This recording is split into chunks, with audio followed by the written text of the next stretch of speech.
Welcome all. This is Srimai Majumdar from Swami Vivekananda Institute of Modern Science. I have been uploading quite a number of videos on this particular subject called business communication. Today my topic is going to be an extension of communication, that is the reading process. What do we mean by reading process? Reading is a major tool for communication. Unless and until we read material, we cannot gather knowledge. And unless and until we have a certain amount of knowledge within us, we cannot have a conversation, or we cannot even express our thoughts to the other party. Reading is also a tool for self-development. One is not supposed to know everything on earth. This is one tool. This is one way of enhancing our knowledge, and unless and until we know the art of reading, we cannot progress, we cannot reach our goals. Therefore, self-development is also another aspect of the reading process. To begin with, what is this process? The process has basically 4 steps. The first step is decoding. What do we mean by decoding? Decoding is the identification of the central theme or the main idea. And once we understand the central theme or the main idea, we start comprehending. By comprehending, we mean understanding. If we can decode, if we can figure out what is the theme, we start understanding, we start reacting to the material that we are reading. In the third step, once we have read the material, we start analyzing the text. The text analysis is extremely important. This is the final step which makes us absorb the matter which we have read, and we start evaluating or judging. After comprehension, after the text analysis, we start judging. What do we mean by judging? Evaluation or judging is the process of absorbing the knowledge, sieving the content, what is needed, what is not needed, what should be kept in store within us, and what we can ignore. And after that, we reach the final stage, that is response. The response or the feedback is the reaction after we have read, after we have evaluated the material that we have read. Now, what is the purpose or purposes of reading? First, we must have an idea of the text. Through the process of reading, we get to know the content. If we do not have any idea of the content, there is no reading. The reading is a mechanical process. It does not become an intellectual process where our minds, our intellect, our brain is active. The second purpose of reading is gathering knowledge of a particular material, about a topic. All of us, when we start reading, we have a very important purpose in our heads, that is, we are trying to gather knowledge on that particular material. Thirdly, once we have gathered the knowledge, we try to internalize the concept. We try to understand the concept. Unless and until we internalize, we understand the concept. It can be a scientific concept, it can be a moral concept, it can be a concept of certain social principles, whatever it is. We try to understand it, and in the next step, we try to absorb it in our lifestyle. Fourth, we have said the purpose of reading is to gather knowledge on innovations. By innovation, we mean everything that is new, that is coming up in this world. Reading is a big tool of giving information about so many things that is happening on earth. Unless and until we read, unless and until we keep our eyes open to all that is happening around us, we won't be able to gather overall knowledge of the world. And this automatically broadens our personal horizon. Our personal storehouse of knowledge becomes very, very rich. We become very proactive. We become positive in our judgments. Our decisions become correct.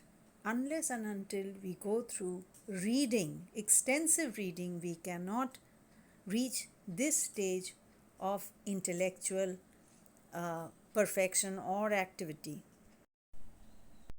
Reading has its types.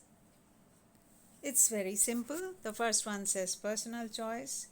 Supposing one is very fond of science, he or she will be interested in all materials regarding science, scientific experiments, innovations.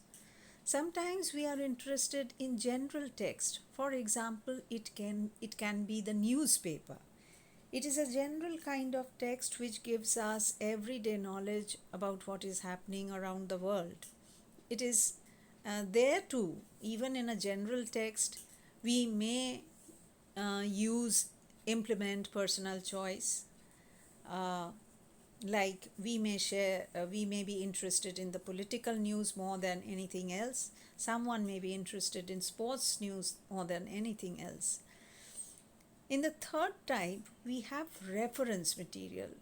Supposing a research scholar is busy in chemistry, he or she will be very much interested in collecting material on which he or she is going into extensive study. His or her research is based on that. So therefore, that kind of study will be research oriented, reference oriented. It can be in the next step we find we can put certain reading called business documents. By business documents, it is mostly corporate reading. It can be office related. It can be business proposals, company profiles, something as simple as CV. Reading CVs also is a business document.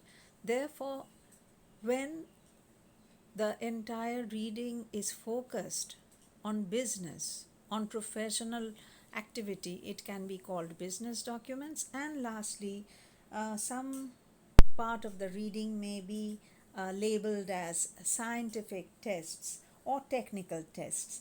These texts are basically particular discipline oriented, which is needed by that particular individual. We would now take a look at a contrast in the practice of reading. Active reading versus passive reading. To begin with, let us distinguish between the words active and passive. Active is where your mind is alert, you have a purpose. Passive is it is more or less a biological activity, a physical activity where a certain part of the material is getting absorbed but without any purpose. It is not a purposeful activity. Therefore, in the first lot, this type of reading is called active reading or attentive reading, where we pay attention to detail, we analyze the detail, we try to focus on the areas where we are interested in, while on the other hand, passive reading is very casual. It is non-invasive. When I use the word invasive, I mean to say go deep down into the material. If I am reading a comic book, a book of comics, it can be very casual. I'm not trying to gather extensive knowledge from that. It can be a film magazine. It is non-invasive. I'm not trying to gather any material from which really has meaning to me. But on the other hand, if I am reading a textbook of my choice, of my studies, it is attentive and analytical. We analyze the material that we read. In the first type, we are very responsive. We respond to the material, we try to absorb, we try to remember, we try to find a logic in it. But on the other hand, we may not respond in a passive reading. We need not verify facts whether the matter is correct or not. Whether it is when we are reading a book of comics, we do not really care whether the material is factual or whether it is imaginative. Therefore, there is a distinct difference in active and passive reading. In active reading, we form ideas, opinions, attitudes, we learn the facts, and thereby we form ideas about that particular fact. It may be social, it may be political, it may be scientific, it may be any kind of text, but we respond to it with our intelligence, with our brain. But we do not do so in case of passive reading. When we look at a particular frame of an advertisement, we are not at all eager to form ideas about that. Whether we are going to use that soap or shampoo, it really doesn't matter. But when we are dealing with whether we should take a medicine, whether it is a medical text, we are very much involved in it. And in the process, we draw conclusion. The reader has to draw conclusion in an active reading because he is forming his own idea, and by forming his own idea he may accept the material or reject the material. On the other hand, in a passive reading, the person may have no desire, no inclination to form any idea, and he is not required to draw any conclusion. With that, I come to the end of the first part of the reading process. We shall continue more with this particular topic in our upcoming video, part 2 of the reading process. I wish you all the best and keep in touch. Thank you.